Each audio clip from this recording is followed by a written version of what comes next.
Hello, everyone. Welcome back to Sakura Forest Girls.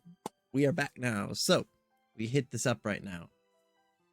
We are back into the mix. We did say that we will take Maya with us. So, yeah. My. A friend, am I? How sweet of you. I would love to be your friend. Very much so. And what of you, Yaya? Am I also your friend? Well, I can't say. You annoy me a bunch, and I don't like you when you tease me, which is pretty much all the time, but, well, you're not so bad deep down. Like Ayana said, I think you're pretty nice, if you don't always show it. I trust you, and I wouldn't mind spending more time with you. So if you want, you can come with us. You might even be able to make yourself useful. Oh, how wonderful. I'm so happy. Maya beams brightly, particularly from ear to ear, as she rises from her chair. Oh, they're happy. She crosses the floor, then takes mine and Ayana's hand in her own, with glowing eyes like the ruby necklace Ayana bought from Mika. She then declares, "Let the three of us stay together. I shall help you find Coco, and I shall preside over your newfound happiness. Nothing would bring me more pleasure than seeing your happy smiles. Your journey is only just beginning, my dears, and I intend to be part of it. Now let us set off together into the unknown. It does not matter what trials await us. I'm sure we can overcome them. Oh, we are together. Let us do our very best." Is this the ending already? If this would be the ending, I would be kind of frustrated, to be honest. This shouldn't be the ending, I would say. It is the ending? Okay. This is a bit weird. Yeah. Yeah. Thank you for playing. I'm kind of confused. We never really concluded the story, so I'm not the biggest fan of that, to be honest. Eh? Okay. So close. Yeah, this is the ending, actually. So, yeah. I don't know where I have to do the other parts because we do have the Maya ending, which is kind of weird. Probably there one more ending. It's kind of weird, but I have to check it out for a moment. So be hopefully right back. So the skip stopped here, so I think we reached something else. So we'll see. This is amazing. Oh yeah, I can hardly believe it. Ayana turns to look at me, her eyes wide in the firelight. The embers flicker and illuminate white irises, her bright blue irises. Her cheeks are faintly flushed, her lips pursed into a small circle of surprise. She looks amazed as I am. We journeyed far from home to find Coco. We endured hardship after hardship. Haunted. We went to a strange new village, met this strange witch, and now after performing strange ritual, we finally done. We found her. We'll go to that village, we'll see her, and we will be reunited. Ayana sniffs, her blue eyes beating with tears. I wasn't really sure when we set off what we should see. I've always been awkward and shy. I'm not the strongest. I never had much faith in myself, but you are always there with me, Aya. Verona squeezes them while shivering in the background. It's a muggy night in the fire, but looks like she's caught in a howling gale. You supported me. Whenever I began to doubt myself, you gave me the courage I needed to press on. It has always been like that since I'm anxious, but you're not. You forge on, so bright and bold like a shooting star. I've always been in your shadow. I might have resented it just a little, but more than anything, I admired you. Huh? I stare at Ayana, my brows furrowed in what I doubt the most elegant manner. I've never been a very elegant person, not delicate and ladylike like Ayana is. Ayana is many things I am not, which is why her confessions captured me so off guard. I did not expect it, not at all. That doesn't make sense. What doesn't? That you were jealous of me. I mean, why would you be compared to you? I am coarse and crass. I always wish I could be more like you. That is strange. Now it's Ayana's turn to look perplexed, her nose wrinkles. I can't imagine why anyone would be like me. I can't imagine why anyone would be like me. There's a brief silence filled only by the crackling of fire. I look at Ayana, she looks back at me, and then the two of us begin to giggle. A laughter might not be appropriate given the importance of the role we just performed, but I do not care. I only care about Ayana, her happiness, and our friendship. I never felt closer to her than I do right now. I care about her so much it hurts. I suppose we can agree to disagree there. People never seem to appreciate their good qualities, you and I included. We can only see how wonderful we are if we look to one another through each other's eyes. You might not like yourself much, Yaya, but Ayana swallows her eyelashes tremble. I like you. I like you a lot. So now we are reaching the ending that was being there, but I just missed it kind of. I like you too, Ayana. I adore you. Yeah, yeah. Oh, yeah, yeah. Ayana blinks, her cheeks pink, and she looks so startled. I wonder if I made a mistake. Do I come on too strong? I didn't mean to startle you. I didn't mean to make things awkward. You can disregard it if you want. I might have been swept away in the heat of the moment. Just so happy I know we finally found Coco. I don't know what I'm saying. What? Anna frowns. You mean you don't adore me? No, I do. I mean, you mean everything to me, Ayana. I like you so much. I don't know how to describe it. That's why I'm getting all tongue-tied. I giggle awkwardly and then sigh. I'm bad with words. I'm not smart like you. I'm not smart either, you see. Ayana inhales and surveys me with newfound confidence. I'd like you all this time too, but I was always too afraid to tell you. I thought you might reject me. I should be accustomed to rejection after all this time. During my childhood, you and Coco were my only friends. Everyone else harassed me or avoided me because of my hair. The thought of being rejected shouldn't sting so much. When I thought of you turning on me, it was terrifying. That was when I realized how much I like you. I like you so much. Brief pause. Perhaps as more than a friend. I'm sorry I didn't tell you earlier. I was just so scared. I am a coward, but you have given me the strength to say how I really feel. I want you to know how much I like you, even if it kills me. Oh, oh, Ayana. Oh, Ayana. Oh, Ayana. Yeah, yeah. No further words pass between us. There's nothing else to be said. From now on, we can communicate solely through our bodies. Shift closer to Ayana, my dress billowing behind me in the breeze. I tip her chin upward with my fingertips. Ayana doesn't resist. She's breathing erratically. She's trembling. But I think it's in anticipation rather than fear. She wants us to. I'm sure of it. Been trying to communicate her feelings to me for a long, long time. Up until now, I was too dense or too self-efficient to think for a second I could ever like me. But now at the denouement of our travels, I finally understand. I love Ayana and she loves me. I love her so much and I want to show her that. I dip my head. And they kiss. Oh, that's adorable actually. And then I press my lips to Ayana's in a kiss. A feather-light feeling spreads through my body the moment our lips touch. It feels like all my words melting away, as though I'm walking on a cloud. I wanted to do this for so long. I dreamed about it, but I never imagined it could feel so good. Ayana's body is soft against mine. Her lips are so warm. I could get addicted to this. Ah. Ayana moves cutely against my mouth. Our tongues touch together. I can taste her saliva on my tongue. I hold her even closer, my fingers curling against the fabric of her white rolled gown. Golden coins stung through. Ayana's dress clink in the breeze. The fire continues to burn. The smell of charcoal fills the air, but it's drowned out by the scent of Ayana's skin, of her hair, and her perfume. I feel like I'm drowning in her.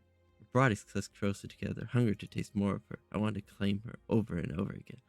I want her to know how much I love her. I pour many years of longing into my kiss and let it grow in adore. I kiss Ayana's cute, soft mouth until her lips begin to swell against my own, but it's still not enough. I feel like I'm burning up, like the pyre behind me. My skin prickles and sweat begins to bead upon my brow. Clothes are beginning to stick to me. When I finally bid to break the kiss for her, I have to gasp for it. My chest rises and falls, pushed against Ayana's. I know my face is red. Wow. I murmur a little out of it. Wow, indeed. Anna echoes my sentence while upon her face. I never knew kissing would be so incredible. I suppose I really must love you. Same here. I adore you, Ayana. Oh, yeah. I dip my head, meaning to press my lips when... Oh, charming. I do so love an happy ending. I am very pleased for the pair of you, although Maya glances between the two of her eyes shimmering in firelight. I must admit, I am feeling somewhat left out. You girls haven't forgotten about me, have you? Don't I deserve some words of thanks for helping you find your friend? Oh, oh yes. Aya steps back from me, flustered, adjusts her hair and her clothes, examining Maya. She silently. I do apologize. What's the relief? I forgot myself. Your help was really invaluable. I cannot thank you enough from the bottom of my heart. Same here, I guess.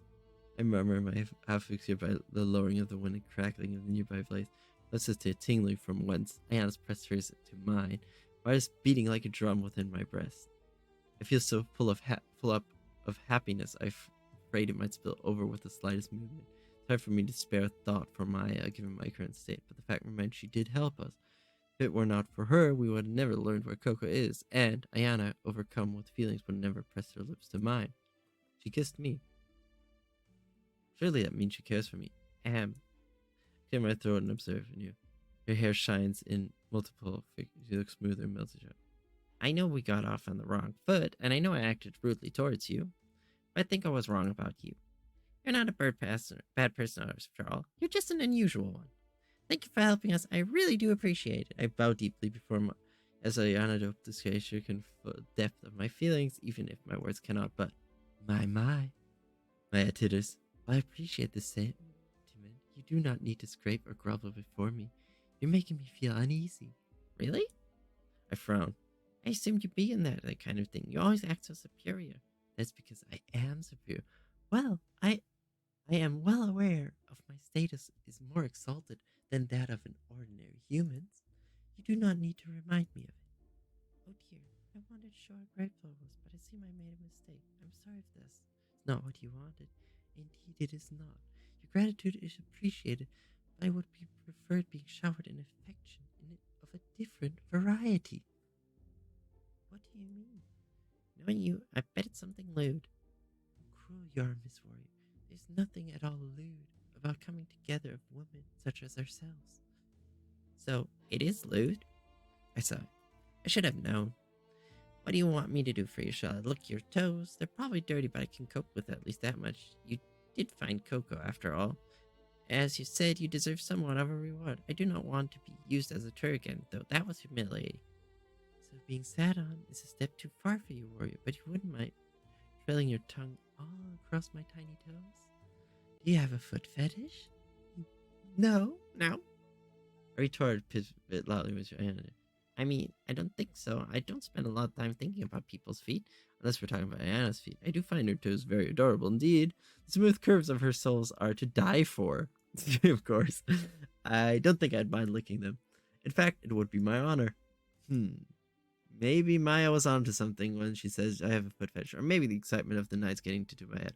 I'm not thinking at all clearly. Foot fetish or not, I would not make you lick my feet clean. You might salivate at the prospect. I am not salivating. But such ministrations do little to quicken my pulse.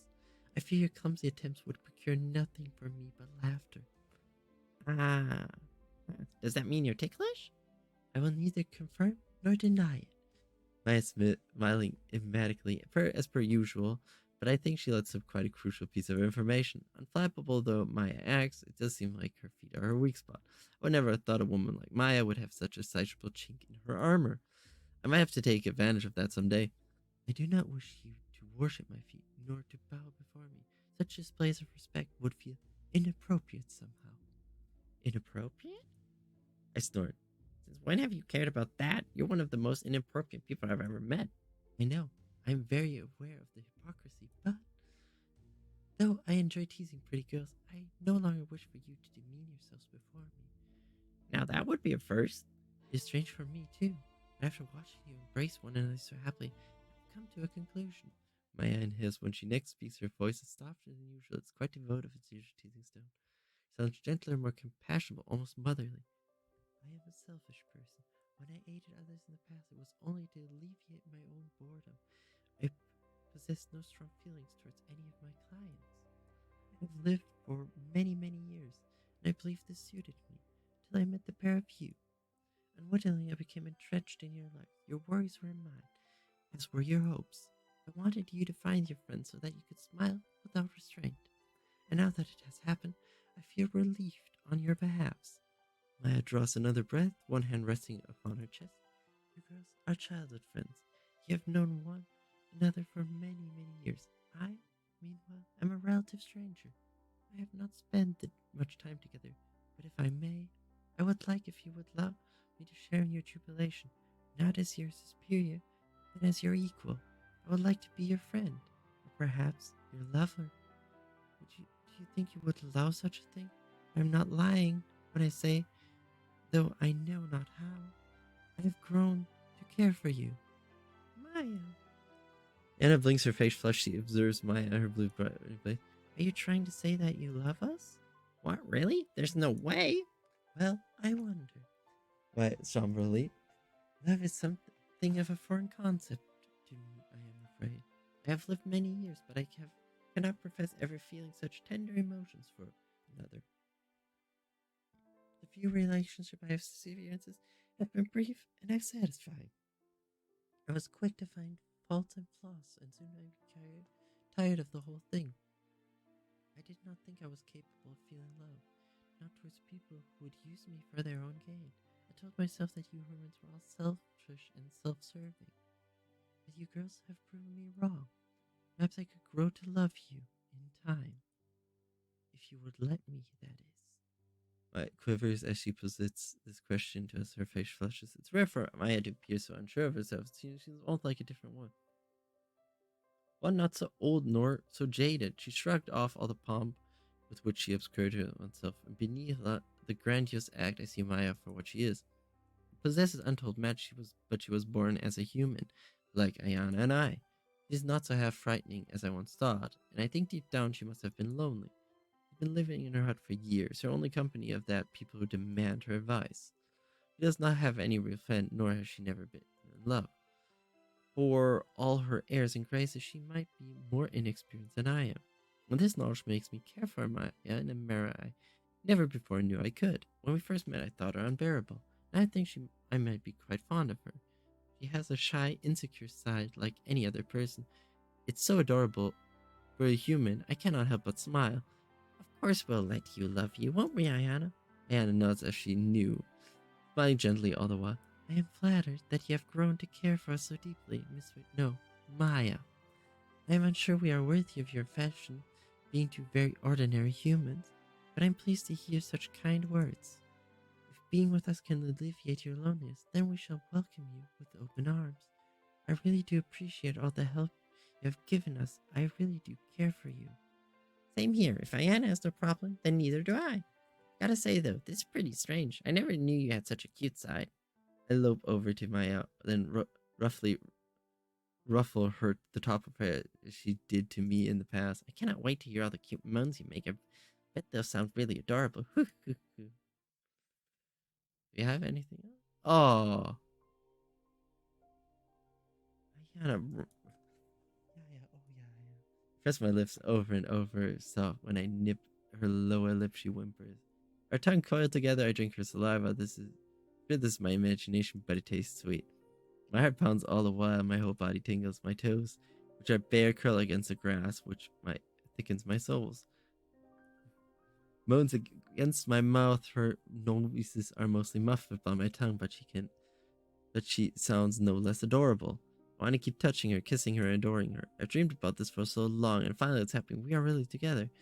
You both look so very lovely. I can only hope you can spare a few kisses for me, but we are no longer alone together. My eyes hit to her chest, push against my back. Her arms are looped about in the middle. She trails kisses against my neck while her chest pushes insistently against the curves of my spine. My eyes so close I can smell the heady floral aroma rolls off her fluffy hair, which further serves to aidle my senses. My sense mingled with the burning of the fire, whereas bonfire behind us continues to blaze. The heat of the fire warms my skin, as do Ayana's kisses and my caresses.